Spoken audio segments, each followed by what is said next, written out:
السلام علیکم ورحمۃ اللہ۔ سوال یہ ہے کہ لوگوں پر کیوں اثر نہیں ہوتا اس باتوں کا؟ علماء کی مجالس نے، صحبت علماء نے، ہمارا مساجد آنا، نماز پڑھنا، نیک لوگوں سے تعلق ہونے کے باوجود ہم پھر بھی صحیح نہیں ہوتے۔ اللہ تعالیٰ کی ناراضگی۔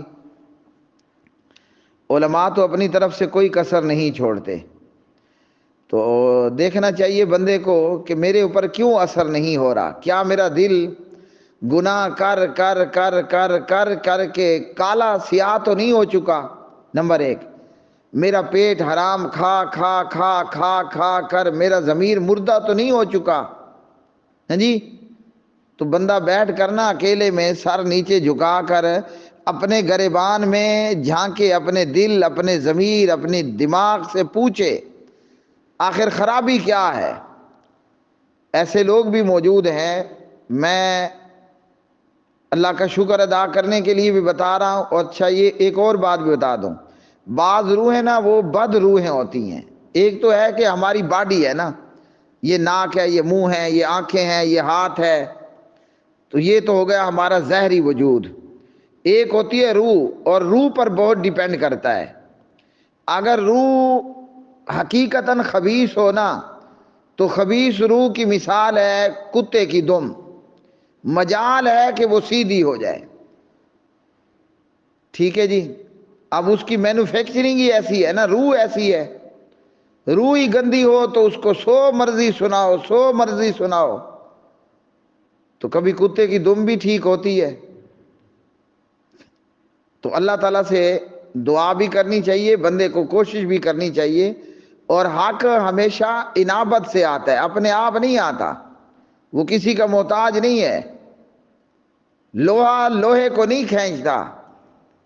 ہاں جی، تھوڑا سا ہلکا سا بھی اگر کوئی مقناطیسی اثر ہوتا ہے نا، تو چلو بندہ قرآن سن سن سن سن سن کر اس پر ایک نہ ایک دن اثر ہو جاتا ہے۔ اب بالکل لوہا ہو تو لوہے نے خاک لوہے کو اپنی طرف کھینچنا ہے۔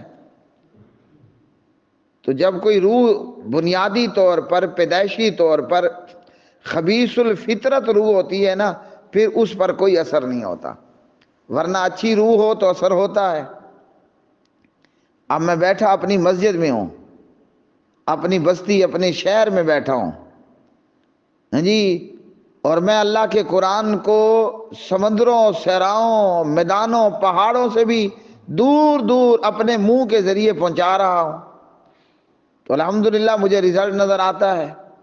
بریلوی ہیں، دیوبندی ہیں، اہل حدیث ہے، مرد ہے، عورت ہے، اثر ہوتا ہے اور بے شک ہوتا ہے۔ ایک بھائی نے مجھے بتایا کہ جی میں بریلوی تھا، آپ کے گروپوں میں آیا، قرآن سنتے سنتے سنتے الحمدللہ آج میں اہل حدیث ہوں، اور خود میرے گروپ کے ایڈمن جناب آصف منڈی بہودین صاحب بریلوی تھے۔ گروپوں میں آئے، گفتگو سنی، غصے میں لال پیلا ہوئے، لیکن چونکہ روح اچھی روح تھی، اللہ تعالیٰ نے اپنا کرم کیا اور کرپا فرمائی، اور الحمدللہ اہل حدیث بھی ہو گیا اور گروپوں کے ایڈمن شپ بھی کر رہے ہیں۔ تو یہ جو گندی روح ہوتی ہے نا، اس کی مثال چراغ ترے اندھیرا۔ میں نے اس مسجد کے اندر جہاں سے میں دنیا بھر میں بات کرتا ہوں 23 سال محنت کی ہے، لیکن جو روح گندی ہے مجال ہے کہ وہ ٹھیک ہو جائے، اور جو روح پاک ہوتی ہے وہ مثال ایک اور بھی ہے۔ اللہ اکبر، کچھ یہ کاشتکار حضرات جانتے ہیں، کچھ زمینیں ایسی ہوتی ہیں کہ بالکل بنجر بیکار، سو مرضی پانی لگا لو فصل نہیں ہوگی، اور کچھ زمین اتنی پائیدار اور عمدہ ہوتی ہے، آپ اس میں ہل چلاؤ، بیج ڈالو، نہ بارش آئے نہ نہر آئے، بس ہلکی سی شبنم پڑنے کی دیر ہے، سبحان اللہ، وہ زمین ہری بھری سرسبز و شاداب ہوتی ہے۔ تو وہ نا، اللہ اکبر، کتنی باتیں بتاؤں، ایک اور حدیث دماغ میں آ گئی۔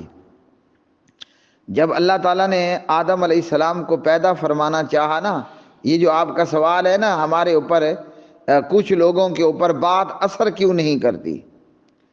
اللہ تعالیٰ نے جب آدم علیہ السلام کو پیدا کرنا چاہا نا، اللہ نے خود بائی ہینڈ پوری زمین میں سے ایک مٹھی مٹی لی اور اسی سے آدم علیہ السلام کا اسٹرکچر کھڑا کیا، بنایا۔ اب حدیث میں پتہ ہے کیا ہے، اور ہم سب جانتے بھی ہیں، جیسے آپ کو میں نے مثال دی، زمین میں ایسی مٹی بھی ہے جو بنجر ہے، زمین ہے، جتنا پانی لگا لو فصل نہیں آئے گی۔ کچھ ایسی زمینیں بھی ہیں کہ جہاں آپ نے ابھی گندم لوگوں نے کاشت کی ہوئی ہے، چوتھے مہینے میں جا کر اس کی جو ہے وہ کٹائی ہونی ہے، تو کوئی بھی فصل آپ زمین میں لگائیں نا، گندم کی فصل میں میں نے دیکھا کہ کچھ زمینیں ایسی ہوتی ہیں کہ وہاں نا فصل کے ساتھ گندی جڑی بوٹیاں بھی اپنے آپ پیدا ہو جاتی ہیں، وہ فصل کبھی کباڑا کرتی ہیں اور ریٹ کبھی ستیہ ناش کر دیتی ہیں، کھانے میں بھی بڑی پرابلم بنتی ہے۔ اب زمین ہے وہ۔ اور کچھ زمینیں ایسی ہیں کہ جن کو نہ نہر چاہیے نہ ان کو بارش چاہیے، ہلکی سی شبنم پڑنی چاہیے، وہ دھڑا دھڑ اپنی فصل دے گی۔ اللہ اکبر۔ تو جب اللہ نے زمین بھر سے مٹھی مٹی لی نا، اس میں کہیں بنجر مٹی بھی تھی، کہیں کالی بھی تھی، کہیں سفید بھی تھی، کہیں خبیث الفطرت بھی تھی، کہیں جو ہے وہ صالح الطبیعت بھی تھی۔ تو یہی آدم کی اولاد کا فرق ہے۔ ہمارے میں سے کچھ لوگ ایسے ہیں کہ صرف ہاتھ میں پانی لے کر چھڑک دو بندہ ٹھیک ہو جائے گا، اور کچھ ایسے ہیں آپ ان کو زمزم کے کنویں میں غوطے لگواؤ، بار بار لگواؤ، مجال ہے کہ کتے کی پوچھ ٹھیک ہو کر جائے۔ اللہ اکبر۔ تو وہ تب نصیحت ہوتی ہے کہ جب میں نصیحت حاصل کرنا چاہوں بھی نا، بندہ جو ہو ڈیٹھ، اس کے کانوں دونوں کانوں میں جو ہے وہ کوہاٹ ٹنل بنی ہوئی ہو۔ آپ نے اب کوہاٹ ٹنل تو نہیں دیکھی ہوگی، جہاں بھی پہاڑوں کے درمیان میں ٹنلیں بنی ہوئی ہیں، دونوں کانوں کے درمیان ہو ٹنل، ادھر سے بات آئے ادھر سے گئی ہیں جی، یہاں سے داخل ہوئے اور ادھر سے در آدم خیل میں نکل کر کے کھڑے ہو گئے، تو پھر کیا خاک بات اثر کرے گی؟ جب دل ہی کالا ہو چکا ہو، جب کانوں کے درمیان میں ٹنل بن چکی ہو، تو پھر کہاں اثر ہوتا ہے؟ اللہ تعالی ہمیں نیک روح بنائے اور ہماری روح کو نیک اور پاک صاف کرے، سننے والے، سمجھنے والے اور اللہ مان لینے اور تسلیم کرنے والوں میں بنائے۔ اللہ اکبر، اللہ اکبر۔ اور بعض دفعہ ضد اور ہٹ دھرمی بھی بندے کو حق بات نہیں ماننے دیتی۔ ابو طالب صاحب